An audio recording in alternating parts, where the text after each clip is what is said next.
오늘서부터는 우리는 이 이사야서의 말씀을 함께 배워 나가도록 하겠습니다.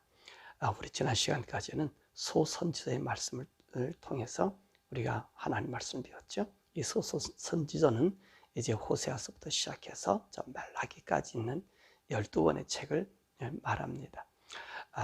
그리고 오늘 대선지자라고 하면 이사야서를 중심으로 해서 이사야, 예레미야, 에스겔 그리고 다니엘서를 대선지서라고 이렇게 말씀하고 있습니다. 자, 그러면 오늘서부터는 이제 이사야서의 이 말씀을 우리가 배우게 되는데, 이사야의 이 이름의 뜻이 뭐냐면 여호와는 구원이시다라고 하시는 그런 말씀입니다. 여호와는 구원의 하나님이시다. 바로 이사야라 하는 뜻이지요.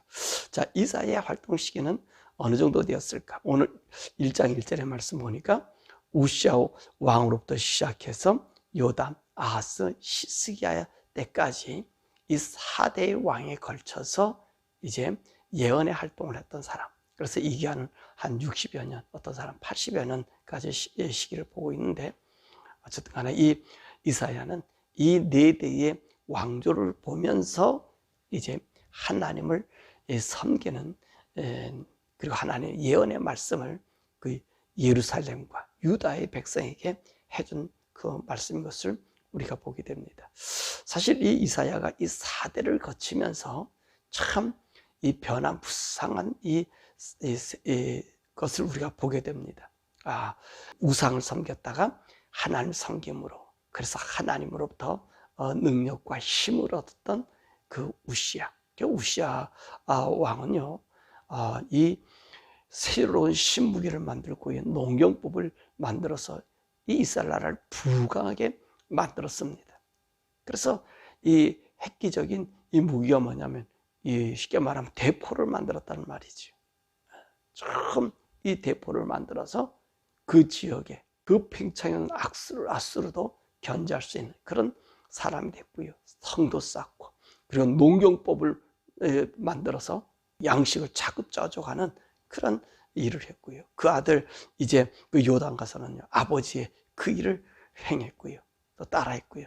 그러다가 아하스가 이제는요, 하나님을 등지고 그 다메섹에 있는 그 신전의 그 신을 예루살렘 성전 안에다가 그 형상과 모양을, 자기는 어딥니까? 지금 다메섹에 가서는 그 신전에 있는 동안에 그 설계도를 그려서 그 예루살렘은 우리아에게, 그 제사장에게 그 성전에다가 그 신을 갖다가 섬기도록 그렇게 만들잖아. 자기가 돌아와서 거기다가요, 경배하는 그런 일들이 생겨졌고요.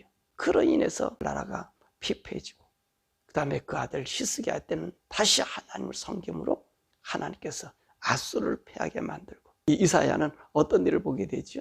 북왕조 이스라엘 나라가 아수르에 멸망당하는 그런 모습도 이제 처참하게 보는 분이 바로 이 이사야였습니다. 그리고 이사야는요, 이 모든 상황을 보면서 앞으로 이 이스라엘 나라가 어떻게 될 건가, 히스기야가 병들었을 때 하나님께 부르짖음으로 하나님께서 그 우주적인 사건도 보여주시고요. 그 나중에는 종국에는 이제 바벨론의 포로가 되었다가 내 아들 고레스, 그러니까 이제 바벨론을 멸망시킨 이 고레스에 의해서 예루살렘 성전이 재건되는 그 예언까지 하게 되는 전무후무한 선지자가 이사야 선자인 것을 우리가 보게 됩니다. 자, 그럼 이 이사야서는 언제 썼을까? 그렇게 이야기합니다. 이사야가 활동할 시기는 BC 740년에서 680년경 되는데, 아마 이 선자서를 쓰게 된 것은 BC 550에서 539년 정도 쓰지 않나, 그렇게 이야기하고 있습니다. 자, 이 당시 국제 정세는 어떻게 됐는가 하는 것이죠. 북쪽에 이 아수리아가 제국으로 발돋움하는 큰 나라가 아닙니까? 그래서 이 지중해를 중심해서 이집트까지 점령하려 했고요. 더 나아가서 참 바벨론, 그 지역을 또 다 이제 조공을 받는 그런 나라가 되었습니다. 그러니까 이 아수르를 대항하기 위해서 이 주변 나라들이 막 뭉치고 이제 힘을 기르지요. 그래서 그 중심에 섰던 나라가 이 바벨론이고요. 그리고 메데 파사가 거가 동조해서 대항하는 그런 시기가 되고요. 북왕조 이스라엘 나라가 멸망하는 그 모습을 보게 되고, 또 히스기야 시대에 이 아수르가 쳐들어와서 유다가 완전히 이제 북왕조의 운명을 겪게 될 그때에 히스기야의 기도를 통해서 하나님께서는 사네립의 군대를 갖다가 18만 5천 명을 죽임으로 결론적으로는 이 히스기야와의 이 싸움이 이 아수리아가 급격히 약하게 되는 그런 결론을 얻게 되죠. 바로 그런 국제 정세가 아주 복잡 미묘하게 지금처럼요 전쟁의 꼬리에 꼬리를 물었던 그런 시기가 바로 이사야 시대의 모습입니다. 자, 그럼 이사야서의 특징은 무엇인가? 그 이사야서를 가르쳐서 구약의 복음서다 그렇게 말씀하고 있습니다. 이 이사야서의 말씀 보면 하나님의 징치가 있지만은 그러나 이 사람들이 하나님께 돌아오면 하나님께서 구원해 준 구원의 은혜 말씀이 가득 채워졌습니다. 이 복음서라고 하면 어떤 말씀이 우리가 많이 생각나죠? 우리 예수님께서 하셨던 그 말씀, 활동, 그 이야기를 이 복음서라고 볼 수 있잖아요. 근데 이 이사야서 속에는요, 우리 예수님에 관한 예언이 너무나 많이 표현되어 있습니다. 우리 주님이 이 땅에 오신, 우리 주님 임마누엘 주님, 그리고 우리 주님이 이 땅에서 우리 인생들에 죽으시는 모습, 그리고 그 하나님 메시아의 간구, 그리고 그분이 죽었다 부활하시는 모습, 종국에는 우리 주님이 재림하셔서 새하늘과 새 땅을 이루는 그런 말씀이 적나하게 기록된 것이 또 이사야서의 말씀입니다. 더욱이 이사야서의 말씀에서 이게 보면은요, 이사야서가 총 66권으로 되어 있어요. 근데 이 이사야 총 66권도 성경의 66권을 이루는 것처럼, 그래서 이 구약의 복음서다. 그리고 이사야서는 어쩌면 이 성경 중에서도 신약과 구약을 아우르는 정말로 예수 그리스도의 구속의 그 은혜 사상이 가장 많이, 그리고 하늘의 세계, 우리 천년왕국 세계의 회복에 대한 그 말씀도 가장 잘 알려주고 있는 그런 말씀인 것이죠. 그래서 우리 하나님께서는요, 인간 구원을 위해서 예수 그리스도께서 이 땅에 오시지만 종국적으로는 그분이 이 땅에 새하늘과 새 땅을 건설하는 그런 모습으로 우리에게 보여주고 있습니다. 그래서 이사야서를 우리에게 복음서다 그렇게 말합니다. 자, 그럼 오늘 이사야 1장에 있는 말씀은 어떤 말씀인가 하는 것입니다. 이사야 1장은요, 이 이사야서 전체를 다 보게 섭리해주는 그런 말씀, 서론적인 말씀이 바로 1장의 말씀인 것을 우리가 보게 됩니다. 자, 이사야서 1장의 말씀은 어떤 말씀으로 시작할까요? 첫 번째 1절의 말씀 보면 이사야는 우시야, 그 다음에 요담, 아하스, 그리고 히스기야 왕 때에 섬겼던 예언자다 이렇게 말씀하고 나서 그의 첫 외침이 있었습니다. 첫 외침이 2절에 뭐라고 얘기합니까? 하늘이여 들으라, 땅이여 귀를 기울이라, 그렇게 외치고 있다는 것입니다. 이 외침, 왜 이런 외침이 일어났을까요? 그것이 다른 게 아니라 오늘 2절과 3절의 말씀 보면 이 천륜을 어긴 그 유다 민족들, 또 이스라엘이겠죠. 유다와 이 이스라엘이요, 하나님과의 이 맺은 이 천륜을 어겼다는 것입니다. 그래서 2절 3절에 뭐라 말씀합니까? 소도 말도 이 모두가 다 주인을 알아본다는 거예요. 그런데 이 이스라엘 백성은 하나님을 알지 못하고 깨닫지 못한다는 것입니다. 왜 이런 말을 했을까요? 왜 이런 말을 했을까요? 왜 하나님께서 오늘 이스라엘 나라 사람들을 보고 천륜을 어긴 사람, 하늘과 땅 보고 들어보라고 외치는 그 소리가 무엇이냐는 것입니다. 그 사실 하나님께서는 이스라엘 백성들을 선민으로 택해 주셨잖아요. 그래서 자기 자식으로 만들어 주셨잖아요. 왜 그렇게 자식으로 만들었죠?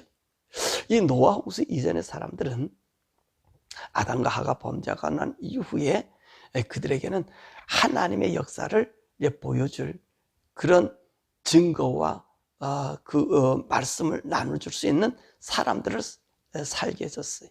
그래서 누굽니까? 아담도 930살까지인가 이렇게 살게 하고요. 더 나가서 그 아담도 볼 뿐만 아니라 그 아담의 후손인 무두셀라 같은 경우는 969살까지 살면서 하나님에 대한 이야기를 그들에게 알려주었던 거예요. 그런데 홍수 이후에서는 어떤 일이 생겨집니까?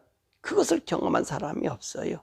물론 셈함 야벳 그들이 아버지랑 같이 살아와서 8식구가 나왔지만 이제 그 이후로는 이제 이 어떤 세계가 없어요? 하나님께서 최초로 만든 그 세계가 무너지고 없어졌잖아요. 그러니까 이제는 어떤 사람들이 필요하겠습니까? 셈함 야벳을 통해서 이 지구상에 인간들이 퍼지고 나니까 하나님께서는 그 하나님의 뜻, 하나님의 말씀, 하나님의 계획을 알려줄 그런 백성이 필요했다는 거죠. 그 백성을 누구로 삼아주신 거예요? 하나님께서 아브라함을 불러서 그 아브라함 중에서 그 이삭이 낳은 그 야곱에게 하나님의 이 모든 이 계획과 뜻과 이 섭리를 알게 만들어 주셨다는 것입니다. 그래서 이들을 통해서 하나님을 섬기고 하나님의 뜻을 전해주셔서 모든 백성들이 복을 받는, 이 복을 받는다는 복이 어떤 복이지요? 하나님을 섬길 수 있는 복, 하나님을 믿고 따를 수 있는 복, 하나님의 존재 앞에 나와 예배할 수 있는 그런 이 복을 오늘 이 아브라함에게 그리고 야곱 족속에게 주었다는 말입니다. 그래서 이들로 하여금 하나님의 계획과 뜻을 알릴 수 있는 그런 민족으로 만들어졌거든요. 그랬는데 오늘 이 이스라엘 백성들, 이 유다 백성들이 어떡하고 있죠? 하나님의 그 말씀을 또 하나님을 향한 믿음이 없어지게 되었단 말입니다. 그러니까 4절과 9절의 말씀 보니까 이들은 허물지고 범죄하고 행악하고 부패한 자식이고요. 여호와를 버리고 여호와를 만홀히 여기는 그런 일들을 행하게 되었다는 거예요. 그러니까 오늘 이사야 선지자는 그 하나님의 심령을 가지고 그 하나님 외치는 거 아니에요. 하늘이여 들으라, 땅이여 들에 귀를 기울여라. 왜 그렇습니까? 너네들도 알고 있지 않느냐? 이 유관 이 땅 너희들 알고 있잖아. 내가 이 이스라엘 나라를 어떻게 불렀는가? 이 사람들을 어떻게 내가 세웠는가? 어떻게 이들을 인도해 왔는가? 그런데 오늘 이 이스라엘 나라가 출애굽하고 난다 1000년이 지나고 난 이후에 이들의 삶의 모습이 완전히 하나님과 등지더라는 것입니다. 하나님을 버리는 거예요. 악과 폐악만 가득하더라는 거예요. 그리고 그 사람들의 지나온 자국이 무엇밖에 없어요? 온갖 상처와 황폐함밖에 나타나지 아니하고요. 하나님께서 내가 너에게 복 주고 너를 지키고 보호하겠다는 그 이스라엘 나라가 하나님을 섬김이 아니라 우상을 섬기니까 어떤 일이 생겨져요? 오히려 이 이방인들에게 파괴가 되고요. 더 나아가서 우리 주님이 뭐라 말해요? 너희들은 소돔과 고모라 같이 되었다. 소돔과 고모라 같이. 그래서 오늘 이스라엘 백성들, 이 유다 백성들에게 뭐라고 얘기합니까? 너네들은 소돔과 고모라에 관한 것 같아. 이게 무슨 말이에요? 너는 부패했다는 거예요. 타락했다는 거예요. 하나님의 악한 일이라고 정한 그것에 너희들이 동참하고 있음을 말해주고 있습니다. 자, 이것의 첫 번째로 나타난 것이 뭐지요? 그렇게 하나님 만홀히 여기고 범죄와 죄악과 악 그리고 하나님을 등진 그 원동력이 어디에 있었습니까? 오늘 10절과 14절의 말씀 보면 그들의 헛된 예배라는 거예요. 죄를 씻지 않고 제물만 드리고 그 하나님 말씀을 삶으로 사지 않고 형식적인 삶이 우리 하나님을 이렇게 질리게 만드신 거예요. 우리 주님 그러셨잖아요. 10절 14절에 양 가져오지 마라. 너의 번제물 가져오지 마라. 내가 너무너무 질렸다. 너희들이 내게 오는 게 어떤 문구가 원하느냐? 너희들이 양을 가져오고 번제물을 가져온 것은 너 죄를 씻기 위해서 오는 건데 근데 너네 손에는 안가 죄가 그 피가 여전히 가득히 있더라는 거예요. 내게 오는 것은 형식이라는 거지요. 마당만 밟아요. 마당만. 그래 이렇게 드리면 하나님 봐주겠지. 그랬다는 거예요. 그렇게 나니까 그 결과가 어떤 현상이나 21절에서 24절에 보니까 창기에 사용되고 우상의 집합장소가 되고 순수함을 잃고 공의가 사라지고요. 도덕과 폐역과 뇌물만 존재하고 약한 자들을 돌보지 아니하는 타락한 나라가 되었다는 것입니다. 타락한 나라. 더욱이요, 이 히스기야가 이 왕으로 있었을 때 이 우시아라든지 또 우시아 같은 경우도 하나님 앞에 기도하고 예배해서 그 지혜와 지각을 받았잖아요. 나중에 자기가 강성하니까 이 우시아 같은 경우는 자기가 하나님 앞에 번제드리겠다고 껍적거리다가 문둥병 들어버리잖아요. 그러니까 그 아들 요담은 어떤 일을 생각해? 하나님은 두려운 분이야. 근데 이 사람은 또 하나님 성전에 들어가지도 않아요. 그 예배하지도 않아요. 그러고 난 다음에 또 그 아들 아하스 같은 경우는 어떤 일이 생겨지느냐? 저기 이 다메섹에 가서 그 다메섹 신을 갖다가 본떠 가서는 하나님 성전 안에다 그것을 집어넣어 버리잖아요. 그러니 생각해 보세요. 오늘 이 하나님의 말씀으로 그 하나님 안에서 그 사명을 줬는데 하나님을 하나님에게 보이라고 했는데 이들이 하는 짓거리가 어떤 짓거리예요? 없어져 버린 거예요. 도둑 맞은 인생이 돼버린 거지요. 타락한 인생이 돼버린 거지요. 그러니까 그곳에 나타난 것이 뭡니까? 하나님의 공의가 없어져 버렸죠. 하나님의 의로움이 없어졌지. 하나님 두려움이 없어졌죠. 그러니까 이게 뭡니까? 도둑과 폐역과 뇌물과 가난한 자와 고아와 이것을 박탈할 수밖에 없는 그런 나라가 되었음을 얘기하고 있습니다. 자, 그러니까 하나님께서 뭐라고 말씀하시죠? 18절에서 20절의 말씀에 뭐라고 말씀하세요? 우리가 대화하자. 너와 내가 한번 대화해보자. 하나님 말씀하시니 이스라엘 너희가 폐역했잖아. 소돔과 고모라가 그 관원들처럼 정말로 끔찍하고 더러운 일을 행하지 않아? 너네들 그런 모습이잖아. 와서 나하고 대하자. 나하고 대하자. 너희가 죄가 있느냐? 너희 죄가 진홍같이, 너희 죄가 주홍같이 그렇게 너희 죄가 지나냐? 나는 양털처럼 신눈처럼 너에게 시켜줄 테니까 나하고 좀 대화하자. 내게 좀 와라. 그렇게 얘기하는 거예요. 여러분, 우리의 삶 속에 악과 더러움을요, 제거할 수 있는 길은 어디로 가야 되지요? 인생의 우상이나 인생의 삶에서는 이 시침받을 수가 없어요. 우리가 우리의 죄를 용서받고 우리가 온전해지는 것은요, 요 하나님 앞에 가는 거예요. 우리 주님 앞에 가는 거예요. 그럴 때만이 인간은 관계 회복이 될 뿐만 아니라 인간이 인간다워진다는 것입니다. 하나님을 등진 그 삶 속에 번영이 오고 그리고 영광이 와도요, 어떤 모습이 돼요? 다 무너져 버리고 마는 거예요. 여러분, 소돔과 고모라가 어떤 도시였습니까? 이 소돔과 고모라는요, 부유하게 이를 데 없는 그런 도시였습니다. 그게 대표적인 게 그 소돔과 고모라예요. 그 당시 때 소돔과 고모라가 부귀와 영화를 누렸던 것은 소금이 거기서 났지 않았어요. 소금이 많이 나니까 이 소금은 옛날에는 바닷물을 정제해서 소금을 얻는 그런 기술이 없었어요. 그러니까 저기 이 바벨론이라든지 메데 파사 그쪽 지역의 사람들, 이집트의 사람들이 전부 어디로 와요? 이 소금 가지러 오는 거예요. 저 유럽에서 소금 가지러 오는 거예요. 그러니까 거기에 부가 엄청나게 늘어나니까 하는 짓거리가 뭐예요? 이 동성연애를 한 거예요. 네? 이 동성연애, 이 게이들, 이 추잡한 일을 행했단 말이에요. 그건 왜 그랬습니까? 자기들 배부르고 만족하니까 그들이 하는 일들은요, 하나님 없으면 그런 악의 짓을 한다는 거예요. 오늘 보니까 이 유다 사람들이 그 짓을 하고 있다는 거예요. 참 하나님을 섬기고 의지할 때 하나님께서 그들과 함께하는 모든 역사를 보여줬으며 불구하고 이들이 오지 않으니까 하나님께서 이 이스라엘 백성들에게 지금 얘기하시는 거예요. 나하고 좀 대화하자. 나하고 대해서 너의 마음을 새롭게 하자. 변화시키자. 그 얘기하는 거예요. 네가 죄가 있어? 동이서에서 먼 것처럼 버려줄 거야. 진홍 같아. 주홍 같아. 양털처럼 흰눈처럼 내가 희게 해줄 거야. 그렇게 우리 주님께서 이야기하는 거 나하고 대화해보죠. 사랑하는 여러분, 우리 인생의 회복은 하나님밖에 없습니다. 하나님밖에 없기 때문에 하나님 안에 있어야 되는 거죠. 인간은요, 하나님 따라하면 다 어떤 사람이 돼요? 금수보다 못한 존재가 되지. 왜 그래요? 우리 인간은 죄투성이, 죄가 우리를 사로잡기 때문에 이 악함과 더러움이 사단이 마음 놓고 우리를 이용하기 때문에 그렇다는 것입니다.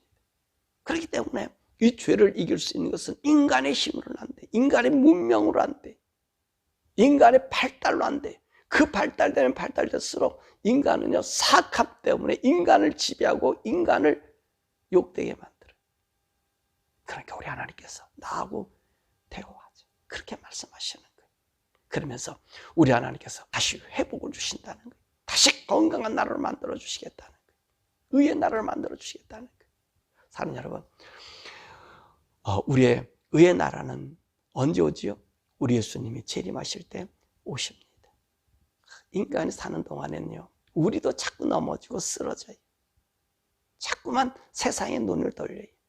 그런데 우리가 그럴 때마다 주님 앞에 나가게 되면, 내가 하나님 아들의 모습으로 주님 앞에 나가게 되면 우리 주님, 우리 예수님의 보혈로 씻어주시고 새로운 나라, 새 나라를 우리에게 주시는 거예요. 의의 나라를 주시는 거예요.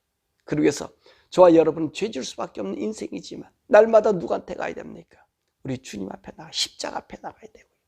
우리가 이 죄 짓는 삶에서 이기기 위해서는 우리는 어떻게 해요? 성령님과 동행하면서 성령을 따라 사는 삶, 성령 안에서 주 앞에 나가는 이 죄 씻임의 삶이 우리 가운데 있어야 되는 거예요.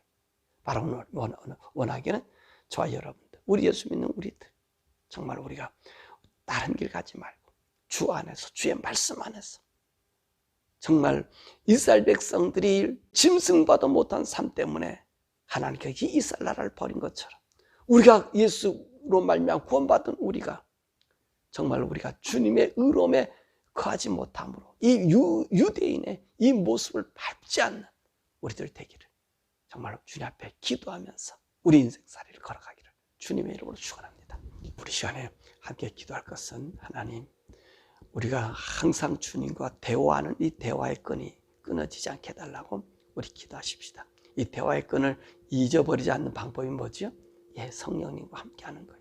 성령님, 나를 항상 주님 안에 있게 하시고 주님과 더불어 동행할 수 있도록 성령님 나를 떠나지 말아주시고, 내가 죄와 악에 빠지고 악에 내가 사로잡힐 때 날마다 예수 십자가의 보혈 앞에, 그 앞에 나를 인도해 주셔서 내가 하나님의 자녀, 이 새 생명 거듭난의 이 영혼의 순수함을 지킬 수 있는 우리들 되게 해달라고 기도하고, 이 미국을 위해서, 미국이 영적으로 회복하는 이 미국 되게 해달라고 기도하고, 또 한국의 운명을 위해서 하나님 한국을 새롭게 해주시고 은혜 주셨어. 하나님 악의 손에 넘어가지 아니하는 우리 성도들의 기도를 응답해 달라고 우리 주여 부르고 함께 기도하겠습니다.